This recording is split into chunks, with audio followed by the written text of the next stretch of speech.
வணக்கம்.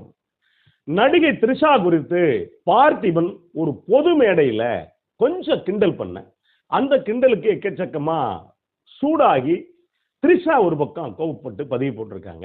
இப்ப இதுக்கு பதிலளிக்கிற விதமா அதாவது தண்ணியை ஊத்தி அடிக்கிறது மாதிரி நம்ம பார்த்திபன் அதுக்கு இன்னொரு பதில் போட்டிருக்காரு. இந்த அளவுக்கு த்ரிஷா பார்த்திபன் மேல கோவப்பட என்ன காரணம்? அப்படி பார்த்திபன் என்ன போட்டிருந்தாரு, என்ன பேசினாரு, இது குறித்து தான் பார்க்க போறோம். பார்த்திபன் அப்படின்னாலே நக்கல் அப்படின்னு அர்த்தம். பார்த்திபன் அப்படின்னாலே கிண்டல் அப்படின்னு அர்த்தம். அவருடைய பேச்சு மொழியும் அப்படித்தான் இருக்கும். அதே மாதிரி கிறுக்கல் அப்படிங்கிற கவிதை தொகுப்பு போட்டாரு. அந்த கிறுக்கலுமே அப்படித்தான் இருக்கும். இன்னொன்னு, இந்த மாதிரி இருக்கவங்க என்ன பண்ணி இருப்பாங்க அப்படின்னா, பொதுவெளியில நம்ம கவனத்தை ஈர்க்கணுங்கிறதுல ரொம்ப தெளிவா இருப்பாங்க. பட்டக்குன்னு ஒரு சொல்லிட்டா யாரா இருந்தாலும் நம்மளை பார்க்கணும் அப்படிங்கிற எண்ணத்துல இருப்பாங்க. அதுக்கு ஒரு பெரிய உதாரணம், வடிவேலையே பல காட்சிகள்ல மடக்கி இருப்பாரு பார்த்திபன். இங்க மீன் கிடைக்கும், இதெல்லாம் கவனிச்சு பார்த்தீங்கன்னா எக்கச்சக்கமா இருக்கும். இந்த மாதிரி விஷயங்கள்ல பார்த்திபன் வடிவேலையே கொஞ்சம் ஓவர் டேக் பண்ணி போகக்கூடியவர்னு வச்சுக்கோங்களேன். இப்போ அப்படிப்பட்ட பார்த்திபன்கிட்ட ஒரு பொது மேடையில கலந்துக்கிறாரு. அப்படி கலந்துக்கிறப்ப த்ரிஷாவுடைய படத்தை காட்டி கேட்குறாங்க, உடனே பதில் சொல்ல சொல்லி. அதாவது வெறுமனே த்ரிஷா இல்ல, த்ரிஷா குந்தவையா இருப்பாங்க தெரியுமா, பொன்னியின் செல்வன் படத்துல. இப்ப நமக்கு குந்தவை எப்படின்னா, முன்னாடி எல்லாம் நம்ம ராஜராஜ சோழனுடைய அக்கா குந்தவை நினைவு வரும், அவருடைய மகள் பேரும் குந்தவை தான், அவங்க நினைவு வரும். இப்பெல்லாம் குந்தவை எப்படின்னா த்ரிஷா நினைவு தான் வந்துருது மக்களுக்கு. அந்த வகையில அந்த குந்தவை கேரக்டர்ல இருக்கக்கூடிய த்ரிஷா படத்தை காட்டின உடனே இவர் உடனடியா பதில் சொல்றாங்க. உடனடியா சட்டையரா சொல்லிட்டாரு. என்ன சொல்லியிருக்காரு அப்படின்னா, குந்தவை வீட்டிலே குந்த வச்சிருந்தா அவ்வளவு பிரச்சனை வந்திருக்காது அப்படின்னு சொல்லியிருக்காரு. இப்ப அவர் எதை நினைச்சு சொல்லியிருப்பாரு அப்படிங்கிறத தாண்டி இப்படி அவர் சொன்னா இப்ப நம்ம த்ரிஷா எப்படி எடுத்துக்குவாங்க அப்படின்னா, இன்னைக்கு இருக்கக்கூடிய சூழ்நிலையில, அதாவது குறிப்பா சொல்லணும் அப்படின்னா, விஜயை மனைவி கிட்ட இருந்து பிரிச்சு, அது அப்படிதான் சொல்லணும், மனைவி கிட்ட இருந்து பிரிச்சு, குடும்பத்துல இருந்து பிரிச்சு, பிள்ளைகள்ட்ட இருந்து பிரிச்சு, விஜயை கொண்டு வந்துட்டு இந்த அம்மா தனியா கிட்டத்தட்ட லிவிங் டுகெதர்ல வாழ்றாங்க. எத்தனை வருஷத்துக்கு பிறகு? அவருக்கு ஒரு 53 54 வயசுக்கு பிறகு, இந்த அம்மாவுக்கு ஒரு 45 வயசுக்கு பிறகு, ரெண்டு பேரும் ஒரு லிவிங் டுகெதர் அப்படிங்கிற கணக்குல வாழ்றாங்க. கொஞ்சம் கூட கவலைப்படலை எதை பத்தியும்.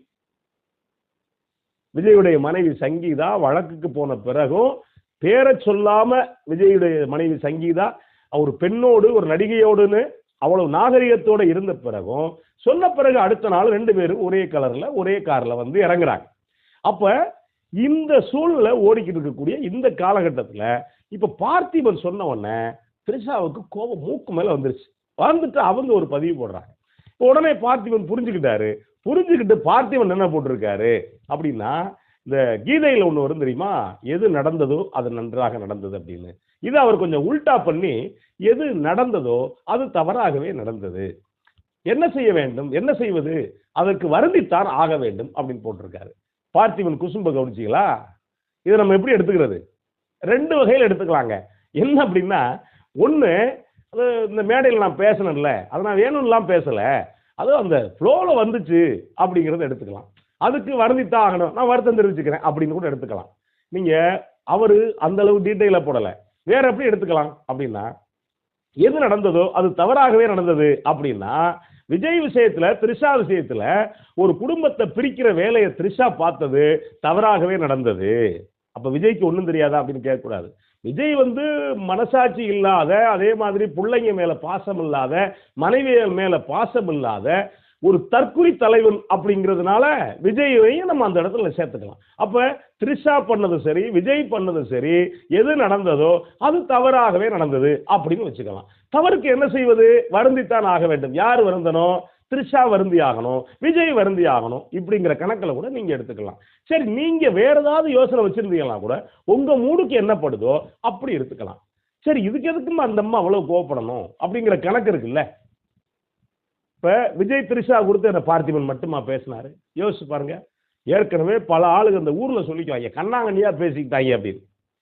அது மாதிரி 5-6 வருஷமாவே அங்கங்க கண்ணு காது மூக்கெல்லாம் வச்சு பேசுறாங்க அப்படிங்கிறத விட ஏறத்தாலும் உண்மையை தான் பேசியிருப்பாங்க போல இருக்கு அப்படிங்கிற இடத்துக்கு வந்துட்டாங்க. ஏன்னா மனைவி 6 வருஷமா கணவனை விட்டு பிரிஞ்சு பக்கத்துல இருந்தா கூட பரவாயில்ல, வேற நாட்டுல போயிருக்காங்க, அது குழந்தைங்க கூட பார்க்கல அப்படிங்கிறப்ப ஒரு மனுஷனோட இருந்தாலும் அப்படின்னு ஒரு கேள்வி வைப்பாங்கல்ல.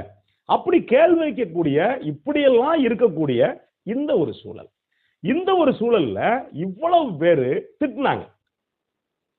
யாரு எத்தனை யூடியூபர்ஸ் திட்டினாங்க. அதாவது வழக்குக்கு சங்கீதா போன பிறகு நிறைய யூடியூபர்ஸ் திட்டினாங்க, நிறைய இணையத்தில் எழுதினாங்க, நிறைய சேனல்ல கூட வந்துச்சு. அதுக்கு பிறகு த்ரிஷா இந்த பிரச்சனைக்கெல்லாம் பிறகு கடந்த 2-3 நாட்களுக்கு முன்னாடி யூனிஃபார்ம்ல 2 பேரும் ஒரு கல்யாணத்துக்கு கலந்த உடனே டக்குன்னு பாத்தீங்கன்னா ஓவரா பேச ஆரம்பிச்சிட்டாங்க. அதுக்கான உண்மையும் கூட பேச ஆரம்பிச்ச இவ்வளவு பேர் மேல எதுக்கு கோவம் வரல த்ரிஷாவுக்கு? நியாயமா பார்த்தா அந்த யூடியூபர்ஸ் மேல கோவம் வர்றதை விட த்ரிஷாவுக்கு யார் யார் மேல கோவம் வந்திருக்கணும் அப்படின்னா, ஆமாங்க என்ன எங்க அண்ணன் அப்படித்தாங்க, எத்தனை பேர் வச்சுக்குவாங்க அப்படின்னு பேசினாங்கல்ல, அப்படின்னு ஒரு இந்த விர்ச்சுவல் வாரியர்ஸ் பேசினாங்கல்ல, இப்போ அவங்க மேல கோவம் வந்திருக்கணும்ல. என்னடா சொல்றீங்க, நான் என்ன வச்சுக்கிறாளா அப்படின்னு த்ரிஷாவுக்கு கோவம் வந்திருக்கணும்ல. ஏன் கோவம் வரல? அவங்க மேலாம் கோவம் வரல. யோசிச்சு பாருங்களேன், வேற யார் யார் மேல கோவம் வந்திருக்கணும் அப்படின்னா இன்னும் பல பேர் மேல கோவம் வந்திருக்கணும். விஜய் மேலேயோ கோவம் வந்திருக்கணும்னு வச்சுக்கோங்களேன். ஏங்கிறத நீங்க யோசிச்சுங்க. விஜய் மேலேயோ கோவம் வந்திருக்கணும். ஆனா நியாயப்படி கோவப்பட வேண்டிய சங்கீதா பேசாம இருக்காங்க. எனக்கு வாழ வழி இல்லைங்க, எனக்கு கண்ணீரா இருக்கு, இருக்கிறதுக்கு இடம் இல்ல. யாருடைய மனைவி? யோசிச்சு பாருங்களேன். பிள்ளைங்களை என்னால தகப்பனோட பேச முடியல. மகங்காரன் 7 வருஷமா தகப்பன் கூட பேசல, மக தகப்பன் கூட 7 வருஷமா பேசல. இது என்ன வாழ்க்கைன்னு ஊர்ல, நம்ம ஊர்ல யாருந்தா நார் அடிச்சிருவாங்க. அந்த பொண்டாட்டி பிள்ளைய வச்சு வாழ வக்கில்ல, நீ எல்லாம் ஒரு ஆம்பளை, உனக்கெல்லாம் ஒரு வேட்டின்னு கேட்பாங்க எங்க ஊர்ல எல்லாம். அது மட்டும் கேட்க மாட்டான், ஊர்ல வரி வாங்க மாட்டான், குடி வரி வாங்க மாட்டான். ஏன்டா பொண்டாட்டி பிள்ளை இல்லை, இவன்ட்ட ஏன்டா வரி வாங்குறிய, இவெல்லாம் ஊருக்கு வந்து கேடுறான்றான் ஊருக்குள்ள. ஆனா இவர் தான் ஒரு கட்சியுடைய தலைவர்னு வச்சுக்கோங்களேன். அவர் பெண்களுக்கான மகளிர் தினத்துக்கான பல விஷயங்களை இப்ப அறிவிக்கிறாரு. அவர் நிறைய அறிவிப்பாருன்னு வச்சுக்கோங்களேன். இப்ப நியாயமா வந்துட்டு யார் மேல கோவப்படணும் அப்படின்னா இவ்வளவு பேர் மேலேயும் கோவப்படணும். ஆனா இதை விட்டுட்டு த்ரிஷா ஏன் கோவப்படுறாங்க அப்படிங்கிற ஒரு கணக்கு. இதையும் தாண்டி இன்னொன்னு இருக்குங்க.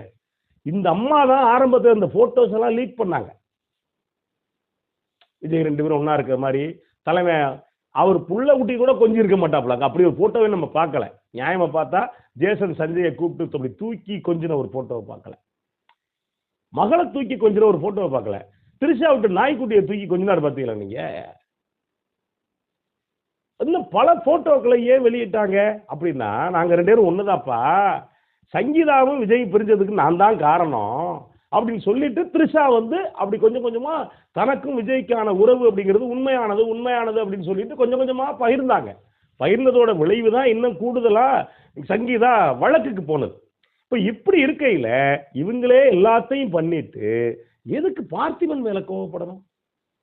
பார்த்திபன் என்ன இல்லாததை சொல்லிட்டாரு, பார்த்திபன் என்ன வேண்டாததை சொல்லிட்டாரு, இல்ல நீங்க பண்ணாத என்ன ஒண்ண பார்த்திபன் சொல்லிட்டாரு அப்படிங்கிற ஒரு கேள்வி இருக்குல்ல.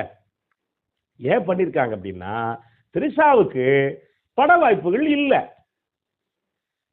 அவர் முதலமைச்சர் அப்படிங்கிறப்போ இவங்க ஒரு துணை முதலமைச்சரா வரலாம் அப்படிங்கிற ஒரு கனவுல கூட இருந்திருப்பாங்க. ஒருவேளை விஜய கட்சியில எம்எல்ஏ வச்சுட்டு கூட நம்ம முதலமைச்சர் ஆகலாம். யாருங்க இப்பெல்லாம் முதலமைச்சர்னா யார் வேணாலும் ஆகலாங்க. இந்த காதல் படத்துல ஒரு வசனம் வரும், ஒரு சினிமாவில் நடிக்க வருவான், கேட்பான் எப்படிடா அப்படின்னு.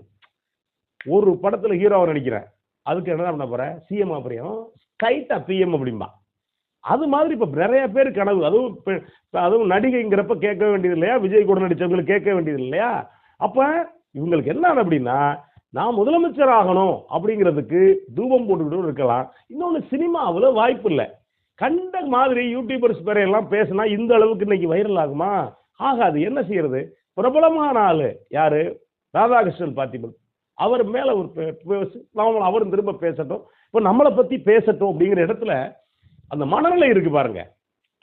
ஒரு கீழ்த்தரமான ஒரு எண்ணம், ஒரு கீழ்த்தரமான ஒரு அணி, ஒரு கீழ்த்தரமான ஒரு சிந்தனை, ஒரு குடும்பத்தை நடுத்தரில் நிப்பாட்டிட்டு நியாயமா கோவப்பட வேண்டியது விஜய் மேல த்ரிஷா கோவப்படணும், த்ரிஷா மேல விஜய் கோவப்படணும். நம்ம 2 பேரும் சேர்ந்து ஒரு குடும்பத்தை கெடுத்துவிட்டோமே அப்படின்னு.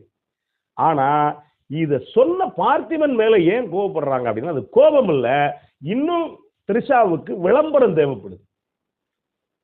ஆமாப்பா, நாங்க சொன்னதான், சங்கீதா சொன்னது உண்மைதான், நாங்க 2 பேரும் போனது உண்மைதான், இப்ப என்ன செய்யறீங்க அப்படின்னு உறுதிப்படுத்துறதுக்காகத்தான் த்ரிஷா அந்த வேலை பார்த்திருக்காங்க. இது வந்துட்டு த்ரிஷாவுக்கான ஒரு விளம்பரம் தானே தவிர வேற ஒன்றும் இல்லை. நன்றி, வணக்கம்.